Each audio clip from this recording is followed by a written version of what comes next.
Biaya operasional JIS 220 miliar rupiah setahun. Begini komentar ngakak Ketua DPRD DKI ditulis oleh Syardi di siwar.com. Sebelum kita lanjut, jangan lupa subscribe dan nyalakan loncengnya agar Anda menjadi yang pertama mendapatkan informasi dari jurnal terupdate. Membangun stadion sebesar JIS pastilah ada biaya pemeliharaan atau operasional yang tinggi. Ini sebenarnya bisa ditutupi dari pemasukan dari acara atau event. Tapi yang bikin terkejut adalah Ketua DPRD DKI Jakarta Prasetyo Edy mengungkap biaya operasional JIS menelan biaya operasional yang sangat besar, yaitu 220 miliar rupiah per tahun. Jadi kalau dibagi setiap bulan, maka biaya operasional JIS setiap bulan mencapai 18,3 miliar rupiah. Kalau dibagi per hari, maka biayanya mencapai 611 juta rupiah per hari. Ini angka yang sangat fantastis. Saya tidak tahu apa ini benar atau tidak. Kalau benar, maka ini mengerikan. JIS setiap hari harus buang duit setara mobil Pajero atau Fortuner untuk biaya operasional. Prasetyo menyentil Jack Pro selaku pengelola JIS. Dia mau tahu bagaimana Jack Pro mencari dana 220 miliar rupiah untuk membiayai operasional stadion itu. Jakarta International Stadium atau JIS, operasionalnya itu besar dengan nilai 220 miliar rupiah. Itu dari mana tuh uangnya? Babi ngepet juga gak dapat segitu, kata Prasetyo. Babi ngepet aja gak cukup. Memangnya kalau ngepet sehari bisa dapat seberapa sih? Kalau dipikir-pikir sih masuk akal juga. Dari mana uang sebanyak, apalagi JIS, jarang dipakai untuk pertandingan sepak bola. Otomatis pemasukan pun berkurang. Kalau tidak salah, terakhir kali JIS dipakai adalah saat konser Dewa 19 yang berakhir chaos saat penonton mau keluar dari stadion dan bola. Kalau mau nutupi biaya operasional, artinya harus ada acara di JIS setiap hari tanpa hari kosong.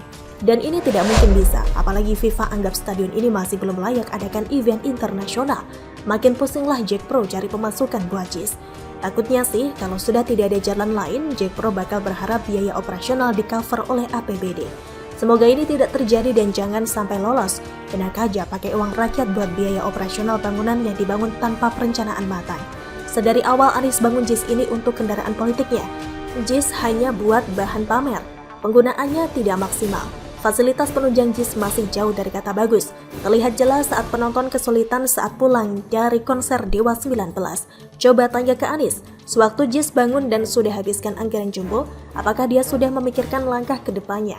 Mau gimana atau apakah ada perencanaan yang matang? Sewaktu ada kritikan saat pembangunan, katanya itu adalah bentuk iri karena mau menggagalkan pembangunannya. Sekarang stadionnya sudah jadi, tapi sepi dan fasilitas penunjang masih payah. Sekarang Jack Pro mau gimana? Anies mah tinggal sembunyi aja. Toh dia tidak akan ikut campur lagi. Yang kena getah adalah Jack Pro. Ibarat stadionnya cuma buat pajangan dan bahan pamer Anies. Usai dipamerkan, stadionnya diserahkan ke Jack Pro untuk pengelolaan. Ketika biaya operasional membengkak, yang pusing adalah Jack Pro. Anies santai dan tidak ada beban lagi. Bangun stadion super megah tapi mungkin tanpa studi kelayakan terlebih dahulu. Biaya perawatan sangat besar. Pendapatan dari event-event di stadion sangat minim. Hasilnya pasti rugi. JIS akan bernasib mengenaskan dalam beberapa tahun karena stadion ini memang proyek politik ambisius dari Anies. Katanya berstandar internasional tapi malah dinilai PSSI tidak berstandar FIFA. Kalau sudah begini namanya mubazir lah. Tidak bisa dipakai untuk pertandingan internasional. Masa stadion semegah itu cuma dipakai untuk liga tarkam atau pertandingan antar kecamatan? Begitulah Anies, membangun demi ambisi politiknya. Sangat tidak layak jadi capres. Ingat, meskipun steward belakangan ini fokus sindir Ganjar, bukan berarti Anies lebih layak. Anies lebih parah dan tidak bisa kerja.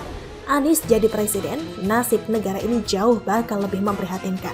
Anies terkenal boros, suka hambur-hamburkan uang untuk sesuatu yang tidak jelas dan tidak bawa banyak manfaat. Seolah itu uang dia sendiri, dia tinggalkan warisan, masalah buat menerus. JIS habis diperas secara politik oleh Anies, lalu dicampakkan untuk diurus orang lain. Silakan kerja keras cari 220 miliar rupiah setahun untuk poles JIS agar tetap terlihat cantik. Bagaimana menurut Anda? Islam mewajibkan umatnya setia tanpa syarat kepada negara. Kok ada ulama yang balelo? Ditulis oleh Ruskandi Anggawirya di siwar.com. Sebelum kita lanjut, jangan lupa subscribe dan nyalakan loncengnya agar Anda menjadi yang pertama mendapatkan informasi dari jurnal terupdate. Perdebatan tentang menegakkan syariat Islam di Indonesia mengerucut pada upaya menggugat ijtima para ulama tentang persetujuan mereka tentang sila pertama Pancasila. Lebih jauh lagi ada sekelompok kaum fundamentalis yang melesatkan gagasan ekstrem. Menurut mereka hanya dengan mendirikan negara berdasarkan syariat Islam, maka penerapan syariat Islam itu bisa dilakukan sepenuhnya. Faktanya, urusan negara yang begitu rumit dan kompleks, bahkan menyangkut penganut agama yang beragam, bagaimana mungkin hanya mengadopsi satu ajaran mayoritas pemeluk agama? Ironisnya, ada penceramah dari penganut Wahabi atau Salafi menjelaskan, jika kita mendiamkan penguasa yang tidak menyetujui berlakunya syariat Islam, maka akan turut dimasukkan ke neraka. Uju Buneng. Kalau begini cara berpikirnya, dijamin umat Islam di seluruh dunia tidak bakal ada yang berdiam diri dengan pemerintah negara masing-masing. Muslim di Amerika, Jerman, Inggris, atau negara-negara barat lainnya saat ini semakin berkembang jauh populasinya. Apakah mereka harus melakukan perjuangan seperti itu untuk menjamin diri mereka tidak masuk neraka? Menteri Koordinator Bidang Politik, Hukum, dan Keamanan atau Menko Polhukam Mahfud MD berbicara soal penerapan syariat Islam dalam konteks Negara Kesatuan Republik Indonesia atau NKRI di Ijtima Ulama. Mahfud menjelaskan syariah dalam arti luas mencakup semua jalan atau ajaran Islam yang meliputi akidah, akhlak, ibadah atau madah, muamalah. Sedangkan syariah dalam arti khusus sering dikaitkan dengan hukum yang lebih spesifik, yakni dikaitkan dengan fikih. Kata Mahfud saat hadir dalam Ijtima Ulama, Komisi Fatwa MUI se-Indonesia di Jakarta Selasa kemarin. Menurut dia, syariah dalam arti spesifik ini melahirkan aturan-aturan tentang ibadah, baik mahdah maupun ghairu mahdah. Sehingga lahir kajian-kajian tentang fikih ibadah atau ritual dan fikih sosial yang banyak cabang-cabangnya seperti jinayah, syakhsiyah, siyasah, mi'sah, dan lainnya. Mahfud menegaskan di dalam negara Pancasila sebagai negara kebangsaan yang berketuhanan, negara tidak memperlakukan hukum agama tertentu tetapi melindungi semua pemeluk agama untuk melaksanakan ajaran agamanya masing-masing. Menurut Mahfud, negara Pancasila yang berbentuk Negara Kesatuan Republik Indonesia atau NKRI adalah Mitsakon Kholidho atau modus vivendi yang oleh NU sering disebut sebagai Dar al-Misak dan oleh Muhammadiyah disebut Dar al-Ahdi wal Asyahadah. Ada juga yang menyebut sebagai Dar al-Hikmah. Dalam istilah yang lebih akademis, konsep Dar al-Misak atau Dar al-Ahdi sering disebut sebagai religious nation state, negara berkembang yang berketuhanan, bukan negara agama tapi juga bukan negara sekuler. Papar Mahfud dalam siaran persnya. Menurut Mahfud, syariah dalam arti luas dapat dilaksanakan oleh pemeluk Islam dengan perlindungan negara. Sedangkan syariah dalam arti khusus seperti hukum fikih muamalah bergantung pada bidang hukumnya. Untuk hukum publik seperti tata negara, administrasi negara, lingkungan hidup, dan lain-lain berlaku unifikasi atau berlaku yang sama untuk seluruh rakyat. Di sini bertemu kalimatun sawa, ujar Mahfud. Untuk hukum privat, tambah dia, baik ritual maupun sosial bisa berlaku hukum masing-masing berdasarkan pilihan dan keyakinannya sendiri dan negara melindungi. Jika disepakati secara legalisasi, yang privat pun bisa hukum nasional.